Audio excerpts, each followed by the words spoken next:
¿Qué tal amigos? ¿Cómo están ustedes? Un placer saludarles en una emisión más de Café con Piquete. Ya saben ustedes, este programa que tiene la virtud de transmitirse a través de Radio Cañón todos los sábados a partir de las 12 y de manera alternativa se transmite o se publica, por así decirlo, en las diversas redes amigas de Facebook y de YouTube. Así que el día de hoy el tema que vamos a tratar es la importancia de la psicología en la vida del ser humano.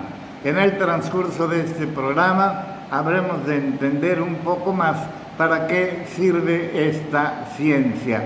Así que da principio, con el permiso de ustedes, Café con Piquete. Tenemos en la mesa en esta oportunidad al psicólogo Yair Reyes Vera. Así es. Pues muy buenas tardes, señor Alejandro, y a todas las personas que nos están viendo. Pues un tema bastante interesante, como usted bien ya lo mencionaba, la psicología es una ciencia nueva que inició a finales del siglo XIX con un laboratorio que se estableció en Alemania, donde este laboratorio fundado por Wundt fue el primero en tener como un sustento metodológico en el cual se podía llevar a cabo pues, los estudios pertinentes de una manera confiable. Y a partir de ahí es donde inicia la psicología como ciencia experimental y como ciencia conformada ya como tal. Entonces estamos hablando de que en 1879 se da el primer paso como ciencia.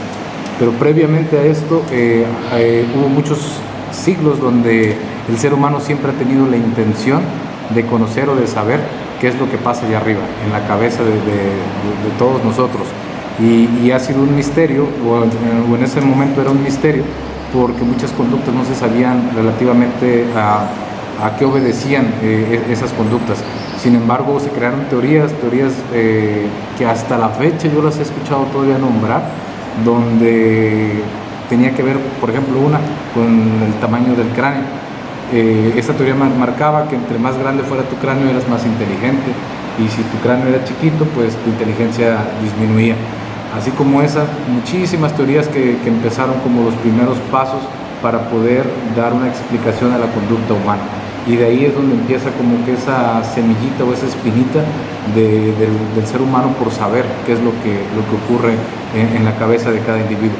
Pero es hasta 1879 donde ya se conforma el primer paso como ciencia, y que a partir de ahí ya los estudios empezaron ya a basar en un marco teórico, en un marco que se sustentaba, y que de esta forma las teorías que se hicieran a partir de esa fecha podían ser aplicables. ¿A qué me refiero? Que tenían una hipótesis, tenían una teoría, una hipótesis, la cual era comprobable, y si era comprobable en diferentes aspectos, se quedaba ya como una teoría como tal, y a partir de ahí ya se empezaban a hacer estudios. Entonces, en estos momentos la psicología es una de las ciencias pues, más ricas que tenemos, porque no solamente estudia ya el comportamiento humano en un solo ambiente, que sería el individual, sino que ahora tenemos muchísimas variables. Tenemos la psicología social, tenemos la psicología laboral, tenemos la psicología clínica, la psicología experimental, tenemos la psicología antropológica. Vaya, hay una gama infinita de derivados que se requieren en cada una de estas esferas de la vida, como por ejemplo tenemos la psicología laboral, que en los últimos años ha tomado muchísimo auge, ya que en las empresas pues siempre es necesario tener o contar con un perfil para que tú puedas contratar personas afines a ese perfil, porque anteriormente se abrían vacantes, no se detectaba si la persona era idónea para el puesto, se contrataba y la productividad de esa persona pues estaba por debajo de los rendimientos. En la actualidad no, tú vas a un empleo, solicitas trabajo y lo primero que te hacen que es una valoración psicológica. Un test que le llaman. Así es. Que a veces son dibujos que debo de interpretar, ¿no? Dibujos, pueden ser pruebas científicas que se le conocen como pruebas psicométricas, las cuales pasaron por toda una gama de experimentación para poder llegar a un resultado que esa prueba te puede evaluar inteligencia, te puede evaluar tus habilidades sociales, te puede evaluar tu capacidad verbal, tu memoria a corto plazo, tu memoria a largo plazo. Y esas pruebas lo que tienen como objetivo es darte información de diferentes áreas para al final determinar un perfil, que si eres apto para el puesto, pues inmediatamente eres contratado. Pero si no cumples con las características... Nosotros le hablamos. Así es, espera nuestra llamada. Y así como eso, tenemos muchísimos ejemplos de las funciones en la actualidad de la psicología. ¿Cómo se generará la conducta de un ser humano? ¿Será verdad lo que dice Ortega y Gasset, soy yo y mis circunstancias? Mi conducta tendrá que ver con mi niñez, con mi entorno en mi casa, con mis avatares, con mis dificultades o con mis logros. Sé que es parte de la personalidad, de cada individuo, pero la pregunta es, ¿acaso aparte de eso algo ande mal en mi cabeza y termine por conformar un cuadro único e irrepetible, por cierto? Bueno, esa pregunta que usted me está haciendo tiene que ver mucho con parte de la evolución. Hablamos de que durante la época de Platón, de los grandes filósofos, las teorías tenían que ver mucho con cuestiones muy visuales, como el tamaño del cráneo. Sin embargo, ya cuando la psicología empieza a consolidarse como ciencia, empieza a cambiar, se empiezan a formar muchísimas teorías que daban aportaciones sobre cómo era la conducta o cómo se esperaba que fuera la conducta. De ellas podemos agarrar tres que yo considero que son así como que las que en su momento fueron los pilares para poder formar la nueva psicología. Estoy hablando del psicoanálisis, del conductismo y de la Gestalt. El psicoanálisis, y cada uno de ellos completamente distintos entre sí, solamente convergen en una situación, que es el entendimiento de la conducta humana, pero cada quien desde una perspectiva distinta. Empecemos con el psicoanálisis. El psicoanálisis es una teoría que yo creo que todo el mundo la ha escuchado. Su mayor exponente fue Sigmund Freud, el cual hablaba sobre tres principales entes que convergen dentro de cada persona, que en su momento se le llamaron el yo, el superyo y el ello, que no es otra cosa más que la conciencia, tu realidad y tu parte interna. Cada una tiene una función. El superyo es la parte consciente de tus acciones, es como el Pepe Grillo que te dice está bien, está mal. El ello es el diablito, la parte donde te dejas satisfacer por tus instintos. La principal característica del ello es esa, satisfacer instintos básicos, sexuales, alimentación, reproducción. Y el yo es la realidad, es el que al final determina hacia dónde se mueve la balanza, hacia el super yo, que es la conciencia, o al ello, que es el diablito. Y a partir de esto, Freud empieza a explicar un tanto la conducta, pero son situaciones que en su momento causaron mucha controversia porque se manejaban desde un aspecto sexual. Él atribuía muchas de las conductas adultas a patrones que se derivaban precisamente de la educación sexual o la represión de esa sexualidad. Y es ahí donde él habla de muchos trastornos o de muchos problemas que se generan a partir de una mala conducción en relación a estos tres entes junto con la parte sexual. Él habla mucho sobre el complejo de Edipo, el complejo de Electra, que hay un periodo en la niñez donde tu mayor afición es con tu papá, en el caso de las niñas, con el papá, o en el caso de los niños, con la mamá. Pero ahí es donde se generó mucho la controversia, porque él lo manejaba como un enamoramiento, como algo erótico, algo pues. Erótico, así es. Y se agarraba en el caso de Edipo en la tradición griega, ¿no? De que Edipo lo esconde su madre porque le dicen que cuando sea mayor va a matar a su padre, y entonces el padre dice, pues mejor lo desaparezco, lo mato, pero la madre lo envía lejos, regresa ya hecho hombre, no se entera de que quien va a derrocar ya mata a su propio padre. De ahí se agarra, digamos, Freud para decirnos que hay en el varón una simpatía, le vamos a llamar así, extraordinaria por la madre y no tanto por el padre, ¿no?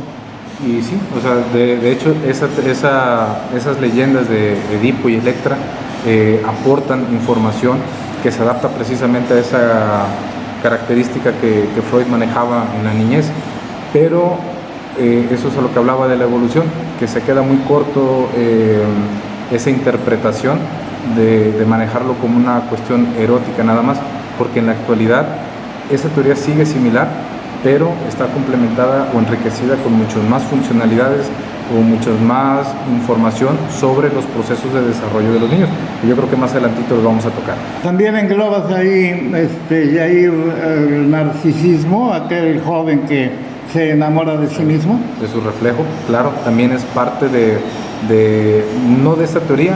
Bueno, sí, inicia con esa teoría, sin embargo, es una situación personal que se maneja todavía dentro de un libro dentro de la psicología le llamamos que es nuestra Biblia, se llama el DSM, es el manual de trastornos mentales, en el cual es a nivel mundial. Cada cierto tiempo los psicólogos, psiquiatras y médicos se reúnen para hacerle modificaciones a los diferentes trastornos. Tenemos a los niños con trastorno del espectro autista, los niños índigo y los Asperger. Sin embargo, eso era hace 4 o 5 años. En la actualidad ya se eliminó eso, ya solamente es trastorno del espectro autista. Y así como eso, cada cierto tiempo se van quitando síntomas, signos, o inclusive cambiando de categoría los trastornos. El trastorno narcisista está dentro de un trastorno de la personalidad, en el cual, pues como la historia lo platica, se enamora de su reflejo, se enamora de sí mismo, y es una persona que solamente habla desde el yo, desde el punto de vista psicoanálisis. Conozco a muchos. Conozco a muchos. Yo creo que todos tenemos... Que se sienten bien bonitos. Así es. Y que son los más chichos, ¿no? Los mejores. Y eso tiene que ver con autoestima elevada, y se empieza a enriquecer ahí los diagnósticos, pero partiendo de ese DSM.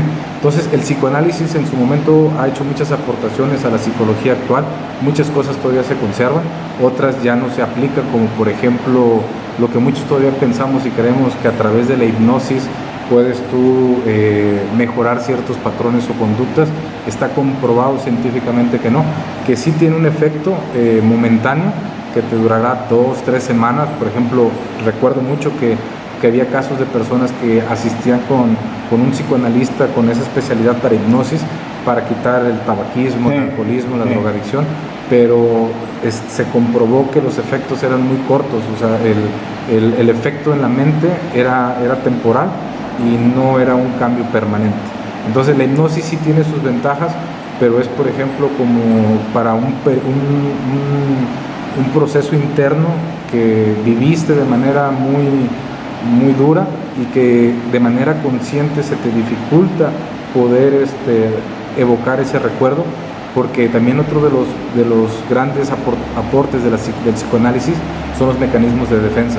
Ellos identifican los mecanismos de defensa, les ponen nombre, y uno de esos es la negación, y que tiene que ver cuando tú sufriste una afectación, supongamos una violación de niño, ese recuerdo se reprime y es difícil acceder a él de manera consciente.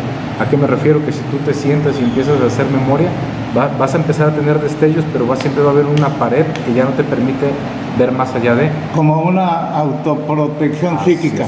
Así es, para que no te duela, para que no te afecte. Y ahí es donde entran los beneficios de la hipnosis, porque a través de la hipnosis la barrera del yo, del super yo, que es la conciencia, la derriba, y sale ya el sentir, el verdadero. He visto argumentaciones de esa naturaleza, sobre todo en películas, como argumento, en que finalmente explota la persona y dice todo lo que le duele. En un trance. En un trance. Porque de manera consciente es un tanto difícil, sin embargo ya cuando lo mencionan, pues ya durante el tratamiento se vuelve un poquito más fácil trabajar el tema. Entonces el psicoanálisis hace grandes aportaciones, pero tenía su contraparte, que en ese momento era el conductismo. El conductismo es una de las ciencias que hasta la fecha se ha mantenido, porque su principal exponente, Skinner, él mencionaba lo que usted dijo. Él decía que le dieran a 100 niños de diferentes razas, de diferentes edades, de diferentes religiones, de diferentes partes del mundo, y que él se iba a encargar en encaminarlos todos en una misma dirección en la que él quisiera. ¿Por qué? Porque para el conductismo tú eres una hoja en blanco, tú no tienes antecedentes, ni patrones, ni nada. Todo depende a partir de que naciste. Ni bueno ni malo. Ni bueno ni malo. Tú a partir de lo que naces vas aprendiendo, y ese aprendizaje es el que te va formando como persona. y si tú puedes modificar tu entorno, tus circunstancias, vas a modificar tu conducta y por consecuencia tus logros o tus fracasos a futuro. Entonces el conductismo se basaba siempre en el método científico. De hecho, cuando el conductismo empezó a agarrar fuerza, la psicología estuvo a punto de cambiar de nombre, se iba a llamar ingeniería de la conducta. Sin embargo, pues ya no se logró, sigue con el nombre tradicional que es psicología, pero ellos, el nombre que te indicaban que es ingeniería sobre la conducta, es que todo era medible y cuantificable. Caso opuesto al psicoanálisis. En el psicoanálisis no había nada comprobable ni nada medible, todo era subjetivo, todo era interpretativo, a diferencia de esto. Pero ambos han aportado. En el caso del conductismo, pues tenemos muchas estrategias y muchas técnicas que en la actualidad se siguen utilizando, como ¿cuál? Los reforzamientos. Cuando ves a un niño chiquito que le preguntas cuál es su edad y te señala con su dedito 1, ¿qué hacemos toda la familia? Aplaudimos, le celebramos. Eso es un reforzamiento que al niño le sirve como un estímulo para entender que es algo que está siendo bien aceptado. Que está siendo bien aceptado y esa conducta se refuerza. Cuando el niño hace una conducta negativa y tiene un estímulo, que en este caso es un tono elevado de voz, una nalgada o algo aversivo, pues la conducta tiende a disminuir. Son pequeñas aportaciones que el conductismo hizo, que inclusive está en la educación. En la educación, mucha de la parte conductual en su momento influyó a los programas educativos. De hecho, hay una canción de The Wall, de Pink Floyd, donde hablan precisamente de que, hey maestro, ya no me castigues, déjame crecer, quita ese muro, porque se hacían un poco de referencia a esta parte del conductismo, porque sí es muy cuadrado, o sea, sí tiene muchas ventajas, pero el conductismo es muy cuadrado. Entonces, esas son las aportaciones del conductismo. En lugar de que me pegues, profesor, con la regla en las manos, como acostumbrabas cuando era yo alumno, mejor estimúlame con tu aceptación hacia cómo soy y qué digo. Y de ahí se derivan partes ya más interesantes en la psicología educativa, que bueno, ojalá nos dé tiempo de platicarlo, porque ya tenemos ya empieza a evolucionar este asunto. Ya empezamos a tener a Jean Piaget, donde Jean Piaget ya te empieza a hablar sobre los estadios del desarrollo en el niño, y que tú no le vas a pedir a un niño de 3 años que tenga un control total de motricidad fina, porque está en proceso de desarrollar la motricidad fina. Entonces ya empiezan a haber más aportaciones que empiezan a dar información de que cuál es lo esperado de un niño de los 0 a los 6 meses, de los 6 a los 12 meses, de los 12 a los 18 y así sucesivamente, para que tú como profesionista, como padre de familia, puedas empezar a identificar factores de riesgo en ellos. Termino con la Gestalt. La Gestalt es una teoría alemana, la cual ellos hablan sobre cómo tú percibes las cosas. Si tú percibes la famosa frase del vaso medio lleno o medio vacío. Esta teoría Gestalt la vemos en muchas partes y que se ha enfocado de manera específica en lo que tiene que ver con la mercadotecnia, con lo que tiene que ver con los anuncios publicitarios. Ellos ahí es donde te manejan la figura y el fondo, es donde manejan todos los efectos que hay, que pueden engañar al ojo humano a través de los manejos de la luz, de las tonalidades, y eso va generando un impacto en ti. ¿Cómo qué? Como los restaurantes. Los restaurantes tienen ciertos colores específicos. El anaranjado, para que te dé hambre. Pero ahí interviene también Pavlov, ¿no? Pavlov tiene que ver con los reforzamientos. Él es el primero que descubre un condicionamiento. Él estaba estudiando la fisiología del perro y como ellos ya venían de una escuela metodológica en la cual todo tenía que ser riguroso, por tiempos, planeado, a las 12 del día le llevaban la comida al perro. Entonces cuando eso ocurría sonaba una campana que avisaba que ya tenían que darle de comer al perro, y entonces Pavlov empezó a observar que cuando ocurría esto, que llegaban las 12, sonaba la campana, llegaba la comida, el perro salivaba. Y como fue tan repetitivo, Pavlov llegó a descubrir que el simple hecho de sonar la campana, ya sin ver el bistec, sin ver la comida, ya generaba esa salivación. Se pone a estudiar y se da cuenta que no nada más es en el perro, sino que también es en el ser humano, que tenemos condicionamientos que están tan arraigados, que son que han sido repetitivos y repetitivos y repetitivos en nuestras vidas, que ya son parte de nosotros. Y todo el auditorio que nos está escuchando me dará la razón. Cuando estamos en la escuela te suena la campana o la chicharra y lo identificas rápidamente con la cooperativa y te empieza a dar hambre. Sí, te empieza a generar esa emoción, porque aparte recibes el estímulo, pero ese estímulo genera un pensamiento de que ya voy a salir, voy a ir a jugar, voy a comer, te genera una emoción y sobre eso te empiezas a comportar. Eso es lo que empezó a estudiar Pavlov, y que hasta la fecha, como usted bien lo menciona, hasta de adultos, escuchas una canción y te evocas a una novia, te evocas a un lugar, un aroma, la imagen de algo, o sea, son recuerdos. Y que se ha utilizado, como bien anotas, para que la psicología se focalice precisamente en la venta, en el marketing, en lo que te vendo, ¿no? Así es. Casi te ofrecen en la televisión un perfume y ya hasta estás percibiendo el olor. Fíjate que Pavlov también fue tomado en cuenta por los alemanes, por los rusos en la Segunda Guerra Mundial. Identificaron a un tanque de guerra enemigo con comida.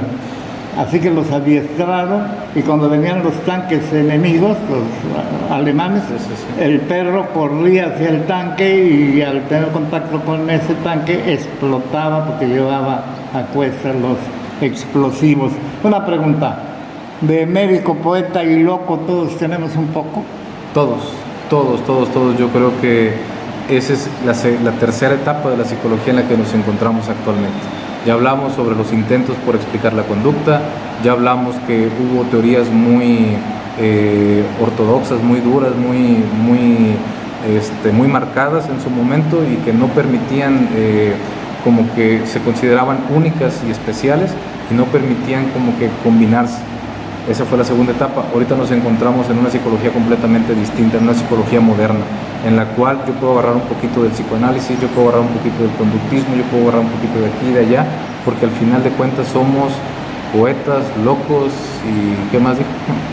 Poetas, médicos, poetas y locos. Bueno, Erasmo de Rotterdam escribe el elogio de la locura, es un humanista muy reconocido en el ambiente de la literatura. Y él nos narra en un pequeño librito que tenemos cierta locura en todas nuestras actividades, porque estar lo suficientemente cuerdo habría de ser muy aburrido, ¿no? Así es, sí. Y realmente eso aplica, señor Alejandro, porque al final de cuentas una persona que quiere un trabajo para archivar, necesitas tener cierto grado de un trastorno que es el trastorno obsesivo compulsivo.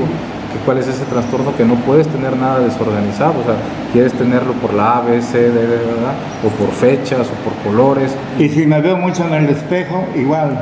Narcisismo.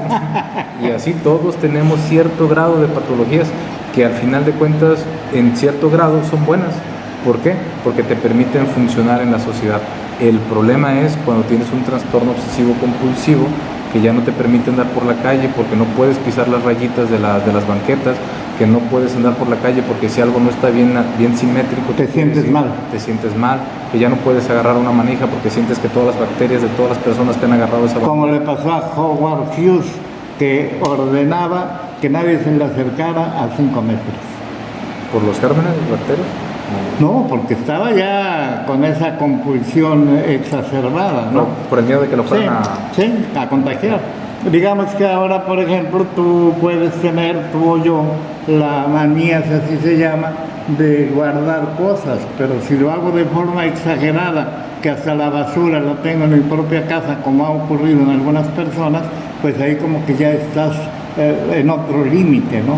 La regla básica para poder identificar es cuando tú eres funcional en la sociedad, a pesar de tener ciertas características, pero te permiten estar dentro de convivir como humano dentro de un grupo social, no hay problema.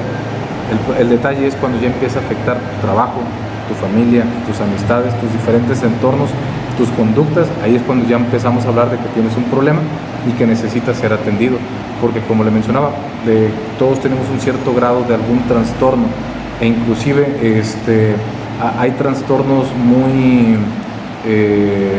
complejos en los cuales se requieren ciertas profesiones, como por ejemplo en el caso de los médicos, tienes que tener un cierto grado de frialdad para poder abrir a una persona, para poder ver sangre, para ver el sufrimiento en la otra persona, y estamos hablando de una psicopatía, que es la ausencia de emociones ante otro ser humano. Lo tienes que hacer porque de otra manera no te sale. Es como si, por ejemplo, quisieras hacer eso que haces con un familiar tuyo. Ya sería otra actitud. Ya esa frialdad que necesitas ya no la tendrías. Pero lo requieren los médicos, porque de no hacerlo se les muere el paciente. Sí.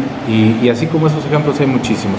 Entonces, en la actualidad la psicología ha tomado un rumbo distinto, y en estos momentos se le está dando un enfoque más neuropsicológico, se le llama, en el cual se está estudiando las diferentes modalidades del cerebro, las diferentes partes del cerebro, que cada parte tiene una función, pero no es una función aislada de las demás, sino que el cerebro tiene funciones, tiene lugares donde tiene funciones muy específicas, pero al final de cuentas todas convergen. Por ejemplo, tenemos los 4 lóbulos, que es el frontal, el occipital, el parietal y el temporal. Todo se concentra en el temporal. Esta parte de aquí es donde es el director de una orquesta, es donde indica cuándo va a entrar la memoria a corto plazo, a largo plazo, cuándo te tienes que enojar, cuándo te tienes que reír, y ese te lleva todo ese manejo. Pero de lo que usted me mencionaba, de que si es necesario que en algún momento pueda intervenir algún médico o algún psiquiatra, depende mucho de la situación. ¿Por qué? Porque hay conductas que se pueden trabajar dentro de un consultorio psicológico sin necesidad de medicamentos, sin necesidad de intervención de ningún tipo, pero hay otras conductas, cuando ya se hicieron diferentes estrategias psicológicas y que no funcionaron, que necesitan ya de una segunda opinión, un segundo tratamiento, que viene a ser con el psiquiatra, con el neurólogo. Pero ojo, hay que empezar a dividir. El psiquiatra es un médico que estudió 5 años medicina, más tuvo que estudiar la especialidad en psiquiatría para poder tener los conocimientos tanto de medicina, mayormente de medicina, y en un menor grado de psicología, que es combinado. ¿Para qué? Para que en cuanto tú identifiques un trastorno puedas medicar de acuerdo a lo que tú sabes que hace falta en el cerebro de esa persona. A diferencia del psicólogo. El psicólogo, nosotros estudiamos 5 años de filosofía, 5 años de literatura, de todas las teorías, para poder entender y comprender la mente humana en toda su totalidad. Y tuvimos un último año para entender la parte médica, pero no para recetar, no para internar, sino es como para conocer los efectos de que si a alguien le dan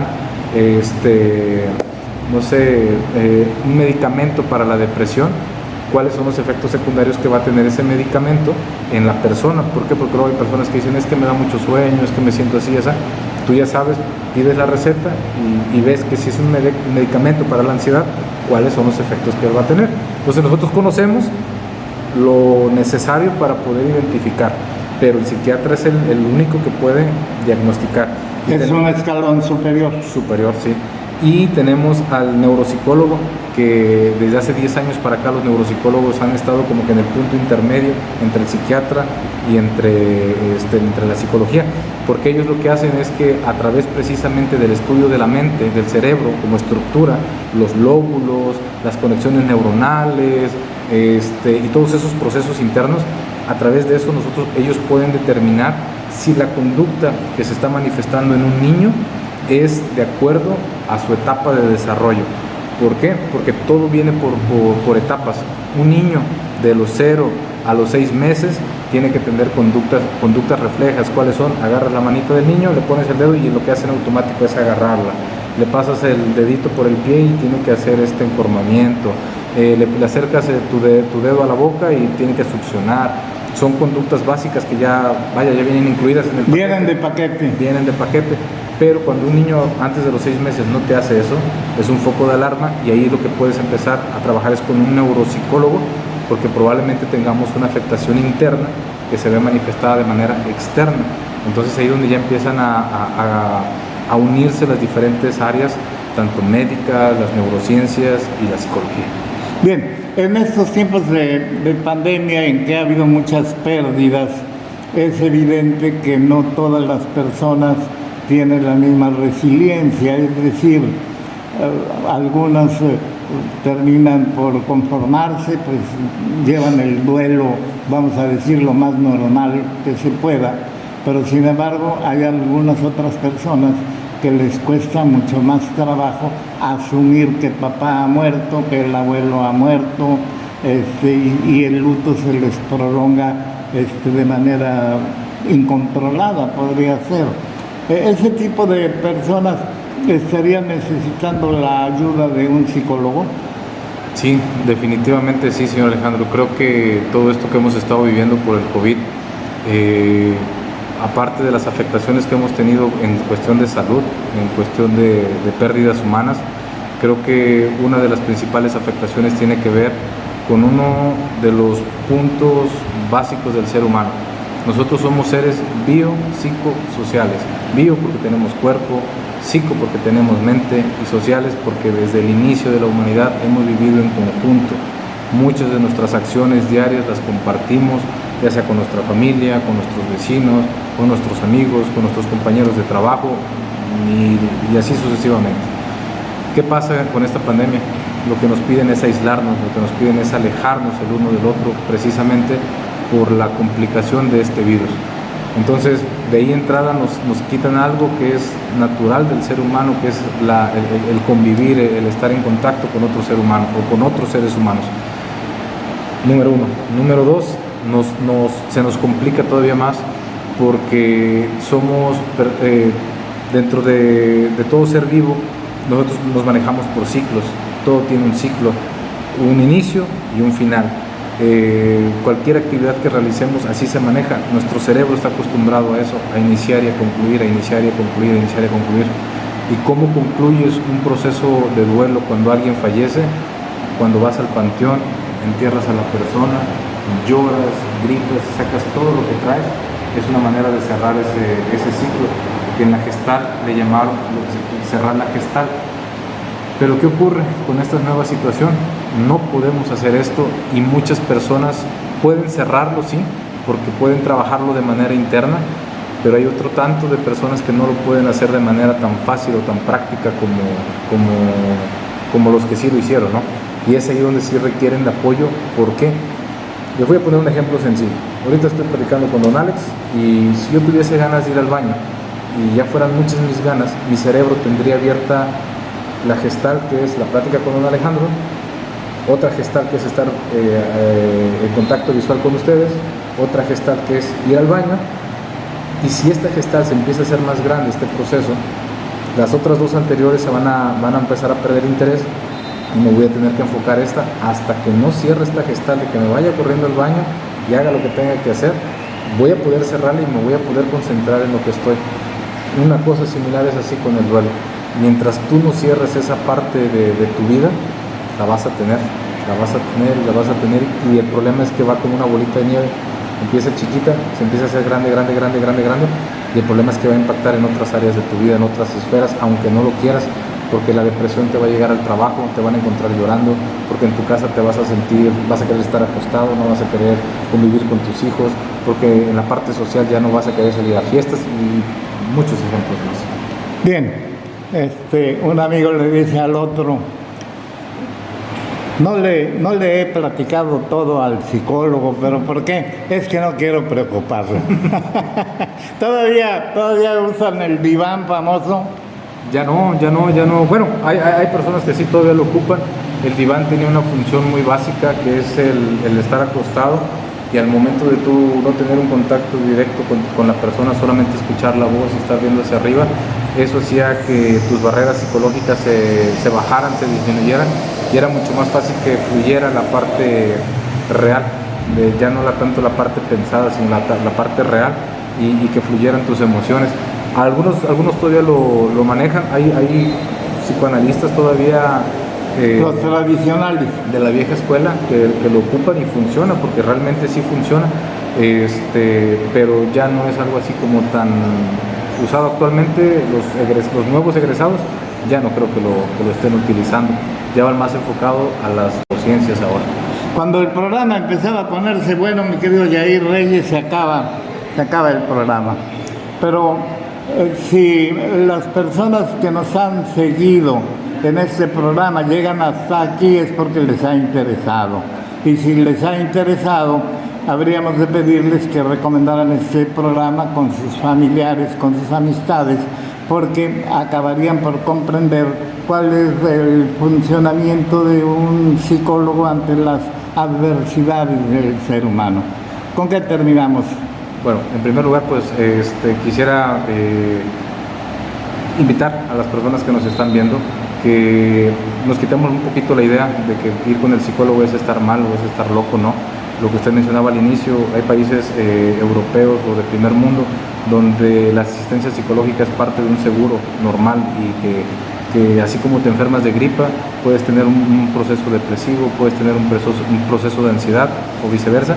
Y de esta manera el ir a la atención no es nada del otro mundo, simplemente ir, dar atención a tu salud mental, que también es tan importante como la salud física.